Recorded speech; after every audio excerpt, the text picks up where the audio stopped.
শহীদদের সাথে যদি কোনো গাদ্দারি হয়, আমরা বলছি আমরা এক একজন আবু সাইদ হয়ে যাব, আমরা এক একজন হাদি হয়ে যাব, কিন্তু এরপর শহীদদের স্বপ্নকে আমরা দুলিশাত হতে দিব না। সাবধান হয়ে যান। এই রাষ্ট্রের যে আকাঙ্ক্ষা, সে আকাঙ্ক্ষিত রাষ্ট্রকে বাস্তবায়ন করুন, তাহলে আমরা আপনাদেরকে সহযোগিতা করব। আর তার বিপরীত হলে অবশ্যই আমরা এই প্রজন্ম হাসিনাকে যেভাবে করে পতন করেছি, তার চেয়ে ভয়াবহ লেভেলে আপনাদের পতন হবে বলে রাখলাম। আমাদেরকে মৃত্যু নিয়ে, আমাদেরকে গুলি করা নিয়ে কেউ ভয় দেখাবেন না।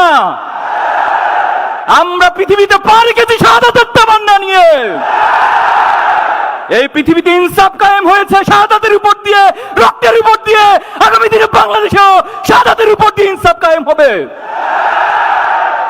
আমরা সরকারের প্রতি উদাত্ত আহ্বান জানাবো। জুলাই এবং আগস্টের বিপ্লবের মধ্য দিয়ে আপনাদেরকে সরকারে বসানো হয়েছে। আমরা এই কথাগুলো অনেকবার বলেছি। আপনারা স্বাভাবিক কোনো নির্বাচন, স্বাভাবিক কোনো প্রক্রিয়া ক্ষমতায় বসেন নাই। আপনারা আমাদের দেশের শত শত হাজার হাজার শিক্ষার্থীদের, আমাদের দেশের ছাত্রদের, যুবকদের, রিক্সাওয়ালা, শ্রমিক, এই রক্তগুলো, এই জীবনগুলোর উপরে আপনারা ক্ষমতায় বসেছেন। তাহলে আপনারা সেই ক্ষমতায় বসে যদি আবার সে ফ্যাসিবাদ কায়েমের চিন্তা করেন, অথবা ফ্যাসিবাদী কায়েমি স্বার্থকে যে এস্টাবলিশমেন্ট রয়েছে তাদেরকে যদি সুযোগ দেন, তাহলে এটা শহীদদের সাথে প্রতারণা ছাড়া আর কিছু নয়। তাদের প্রতি উদাত্ত আহ্বান জানাবো, এই রক্তের সাথে বেইমানি করবেন না। এটা শুধু পরকালে শাস্তি পাবেন না, এ দুনিয়াতেও আপনাদেরকে শাস্তি পাইতে হবে।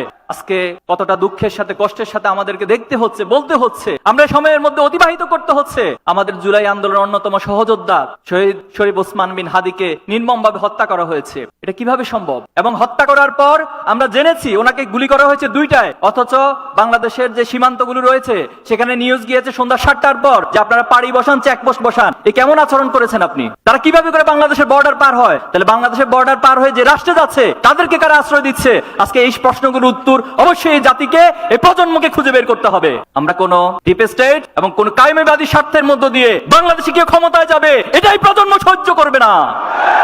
বাংলাদেশে যারাই ক্ষমতা যাবেন, এই প্রজন্মের পালসকে বুঝে, ছাত্র সমাজের পালসকে বুঝে, ছাত্র সমাজের সমর্থন নিয়ে তারপরে আপনাদেরকে ক্ষমতায় যেতে হবে। শহীদদের সাথে যদি কোনো গাদ্দারি হয়, আমরা বলছি আমরা এক একজন আবু সাইদ হয়ে যাব, আমরা এক একজন হাদি হয়ে যাব, কিন্তু এরপর শহীদদের স্বপ্নকে আমরা দুলিশাত হতে দিব না। আমরা স্পষ্ট ভাষায় বলবো, অতি সত্বর শহীদ হাদি ভাইয়ের খুনিদেরকে গ্রেফতার করতে হবে। বাংলাদেশের সম্প্রতি তেজগাঁও কলেজে সাকিবুল হাসান রানা নামে একজন শিক্ষার্থীকে হত্যা করা হয়েছে, আপনারা জানেন, খুব বেশি আলোচনায় আসে নাই। কাদের হাতে হত্যা করা হয়েছে সেটাই জাতি জানে, কিন্তু দুর্ভাগ্য হচ্ছে মিডিয়াগুলো, প্রশাসন এই সাকিবুল হাসান রানার হত্যাকাণ্ডকে গোপন করেছে। এই রাষ্ট্রের জন্য আমরা জীবন দেই নাই, এই রাষ্ট্রের জন্য আমার শহীদ ভাইরা জীবন দেয় নাই। সাবধান হয়ে যান। আপনাদের উদ্দেশ্যে বলবো, সাবধান হয়ে যান, ভালো হয়ে যান। এই রাষ্ট্রের যে আকাঙ্ক্ষা, সে আকাঙ্ক্ষিত রাষ্ট্রকে বাস্তবায়ন করুন, তাহলে আমরা আপনাদেরকে সহযোগিতা করব। আর